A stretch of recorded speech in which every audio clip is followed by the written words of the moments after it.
இன்றைக்கி ஒரு சூப்பரான வெங்காய தோசை பார்க்கலாமா? அதுக்கு 2 மீடியம் சைஸு வெங்காயம், 4-5 பல்லு பூண்டு, 3 பச்சை மிளகா, கருவேப்பிலை, கொத்தமல்லி இதெல்லாம் பொடியாக நறுக்கி வச்சுக்கலாம். அடுப்பில் பேன் வச்சு பேன் சூடான எண்ணெய் போட்டுட்டு ஒரு 1/2 ஸ்பூன் கடுகு, 2 ஸ்பூன் கடலைப்பருப்பு இதை ஒரு லைட் ப்ரௌன் ஆகிற வரைக்கும் வறுத்துட்டு அதுக்கப்புறம் பச்சை மிளகா பூண்டையும் ஃபஸ்ட்டு போட்டு ஒரு வதக்கிக்கலாம். இது வதங்கின பிறகு அதுக்கப்புறமா வெங்காயமும் கருவேப்பிலை, கொத்தமல்லிலாம் போட்டு நல்லா வதக்கிடலாம். கூடவே ஒரு ஸ்பூன் மஞ்சள் போட்டு இது நல்லா மிக்ஸ் ஆகிற வரைக்கும் வதக்கிட்டு ஸ்டவ் ஆஃப் பண்ணி எடுத்து வச்சிடலாம். இது ஆறட்டும். இப்போ மாவில் தேவையான அளவு உப்பு போட்டு நம்ம வதக்கி வச்சுருக்கோம் இல்லையா, அதையும் இதில் போட்டு மிக்ஸ் பண்ணலாம். நான் இதில் 2 ஸ்பூன் முருங்கைக்கீரை பொடி சேர்த்துருக்கேன். இது ஆப்ஷனல் தான்.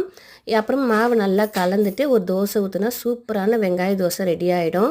இது வெறுமையாக சாப்பிடவே அவ்வளோ டேஸ்ட்டாக இருக்கும். இருந்தாலும் இது கூட தேங்காய் சட்னி, கார சட்னி, சாம்பார் எல்லாமே சூட்டபுளாக இருக்கும். ஒரு வாட்டி ட்ரை பண்ணி பாருங்கள், சூப்பராக இருக்கும்.